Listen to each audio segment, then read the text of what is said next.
जी means 2024 4 April का ये question given है। The vertices of a triangle are -1,3, -2,2, 3,-1. A new triangle is formed by the shifting the sides of triangle by 1 units inward दिया है, यानी अंदर की तरफ। Then the equation of the sides of the new triangle nearest to the origin. अब देखो ये question given है, इस क्वेश्चन में क्या बोला गया है कि भाई ये जो जो वर्टाइसेस आपके गिवन है, उन वर्टाइसेस, देखो सबसे पहले इसमें एक एग्जैक्ट डायग्राम बना लेते हैं। तो हमने कहा भाई ये कोऑर्डिनेट एक्सिस गिवन है, ये आपका कोऑर्डिनेट एक्सिस गिवन है, तो आपका ये वाई एक्सिस हो गया, ये आपका क्या आ जाएगा, एक्स एक्सिस आ गया। ठीक है, अब देखो ये गिवन था, अब आपके पास पॉइंट गिवन है -1,3, तो ये -1, ये 3 गिवन है, ए पॉइंट गिवन है। फिर जो बी पॉइंट गिवन है वो कितना गिवन है, -2, यानी +2, तो -2, ये बी पॉइंट गिवन है। और एक पॉइंट गिवन है 3, -1, तो ये 3, -1 ऐसे आ गया, ये पॉइंट गिवन है। अब आपसे कहा गया एक ट्रायंगल फॉर्म किया गया। अब जैसे ही हमने ट्रायंगल फॉर्म किया, देखो ये एक ट्रायंगल आ गया, ठीक, ये ट्रायंगल आ, ये ऐसे आ गया, ये आपका एक ट्रायंगल आ गया, इसको क्या बोल दिया, ए बी सी बोल दिया। अब देखो जैसे ये ट्रायंगल आया, अब आपको ये बात पता है कि देखो जैसे ये गिवन दिया हुआ है, तो अब हमने कहा भाई इसका ए सी का इक्वेशन फाइंड आउट कर लेते हैं, इक्वेशन ऑफ ए सी। तो आपने इक्वेशन ऑफ ए सी के लिए बात कर लिया, इक्वेशन ऑफ लाइन ए सी।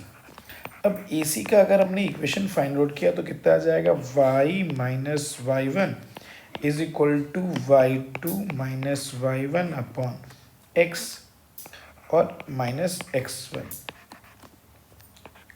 ये आ जाएगा आपका। तो इसका इक्वेशन आ गया y-3 और ये -4 यानी -x -1 आ जाएगा। तो y plus x is equal to कितना आ गया, ये 2 आ गया। देखो ये लाइन का इक्वेशन, AC लाइन का इक्वेशन आ गया।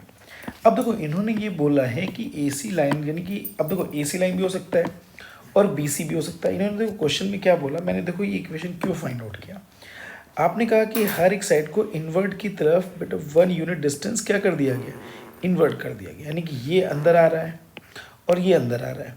तो अब ये बताना है हमें, यानी कि कुछ ऐसा ट्रायंगल बनेगा। अब ये 1, यानी इसका मतलब ये सारी डिस्टेंस इससे कितनी होनी चाहिए, 1 होनी चाहिए। तो हमें AC के पैरेलल डिस्टेंस 1 यूनिट पे देखना पड़ेगा। अच्छा ये बात तो और क्लियर हो गई कि इस पॉइंट का कोऑर्डिनेट 0,2 हो गया और यहाँ पे कितना आ गया, 2,0 आ गया।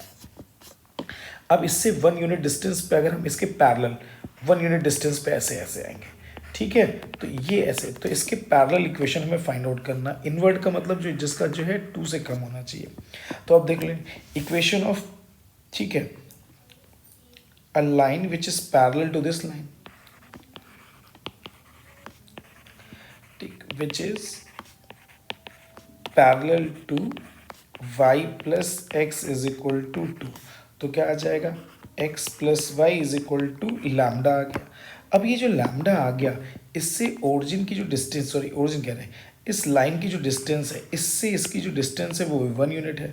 तो आपको पता है इसके पैरेलल लाइन है, 2 पैरेलल लाइंस के बीच की डिस्टेंस, यानी इसकी और इस लाइन के बीच की और इस लाइन के बीच की डिस्टेंस ऑलवेज कितनी है, 1 है। तो इसका मीनिंग क्या हुआ, इस लाइन और इस लाइन के बीच की डिस्टेंस हम लोग फाइंड आउट कर लेंगे। तो डिस्टेंस का फॉर्मूला क्या होता है, C2 - C1 upon mod of this equal to कितना आ जाएगा, 1 आ जाएगा। तो lambda -2 is equal to plus minus √2, तो लैम्डा की वैल्यू आ गई 2 प्लस माइनस √2 आ गया। देखो ये वैल्यू आ गई। अब देखो यहाँ पे 2 लाइन्स आ रही, एक y plus x is equal to 2 plus √2 आ गया और y plus x is equal to 2 minus √2 आ गया। अब देखो एक बात ये क्लियर है कि इसका जो y x की वैल्यू अगर 0 रखोगे तो यहाँ पे y इंटरसेप्ट 2 प्लस √2 आएगा। तो 2 प्लस √2 का मतलब ये यहाँ पे आएगा। तो ये लाइन तो हमें लेनी ही नहीं है। तो हमें जो लाइन लेनी है वो कौन सी लाइन लेनी है, y plus x equal to, देखो ये लाइन ऐसे आ गई और ये 2 माइनस √2 आ गया। अच्छा देखो 2 माइनस √2 का मतलब जो हो जाएगा, अब एक बात समझो, 2 माइनस √2 का मतलब इसकी वैल्यू आ जाएगी फ्रैक्शन में, ठीक है, तो ये फ्रैक्शन में आ जाएगी। तो ये 2 माइनस √2 यहाँ से लाइन जा रही है, तो ये देखो ये लाइन ऐसी हो सकती है। लेकिन अब देखो देखना पड़ेगा इसके पैरेलल लाइन, ये वाली लाइन, ये 2 माइनस 2√2 आ गया।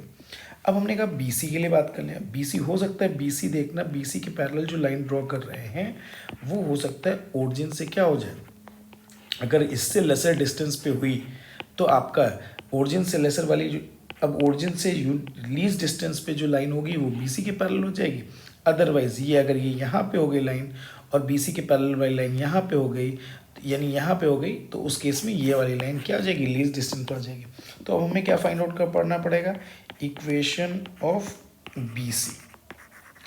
ठीक है, तो equation of BC find out कर लेते हैं। तो इक्वेशन ऑफ BC कितना आ जाएगा, y plus y minus y1, तो y माइनस y1 y, तो ये आ जाएगा 2 माइनस 2 प्लस 1 अपॉन कितना आ जाएगा, ठीक है, -2 माइनस 3 x माइनस 3 आ जाएगा। देखो ये आ गया, तो ये 3 कितना आ जाएगा, -5, तो -5y, sorry -5y minus this is equal to 3x minus 9 आ गया। तो सबको इधर लेते आ रहे हैं, तो 3x plus 5y is equal to 4। अब देखो अगर इसका इंटरसेप्ट देखते हैं तो ये y एक्सिस पे जो इंटरसेप्ट आएगा ये 4 कितना आ जाएगा, 4/5 आ जाएगा, 0,4/5 आ जाएगा। अब देखो इससे जो लाइन जाएगी, अच्छा इसका इंटरसेप्ट देखते हैं, 2 माइनस √2 दिया हुआ है, तो ये जो वैल्यू आ जाएगी 2 माइनस √2, देखो 2 की वैल्यू जो आपकी आएगी, ठीक है। और देखो अगर ऑप्शन के पास जाए तो डायरेक्टली ऑप्शन में देखो, वैसे ये जो लाइन है 2 माइनस √2 दिया है, तो 2 की वैल्यू कितनी हो जाएगी, 2 माइनस 1.414 आ जाएगा। तो इसका मीनिंग अगर हम बात करें तो 0.6 के आसपास, यानी पॉइंट किसके आसपास आ जाएगा, 0.59 के करीब ये वैल्यूज़ आ जाएगी, 0.5। तो इसका मीनिंग यहाँ पे जो वैल्यूज़ आ रही है 4/5 आ रही है, तो ये 0.2 आ रहा है, 0.8 आ रहा है। तो ये क्लियर सी बात है कि इसके नीचे ही एक नई लाइन बन जाएगी। तो डायरेक्टली यहाँ पे, यानी क्लियर बात होगी ना, इसकी वैल्यू कितनी आ जाएगी, 0.5 के करीब आ जाएगी, यानी 0.5 समथिंग आ जाएगी। यहाँ पे देखते हैं तो ये वैल्यू कितनी आ जाएगी, 0.8 आ रही है। तो 0.8 यानी इसका मतलब जिसके 1 यूनिट डिस्टेंस जो आएगी वो यहीं से होके जाएगी। तो लीस्ट जो डिस्टेंस, और चूंकि BC के जो पैरेलल लाइन आएगी बेटा वो यहाँ से होके चली जाने लगेगी।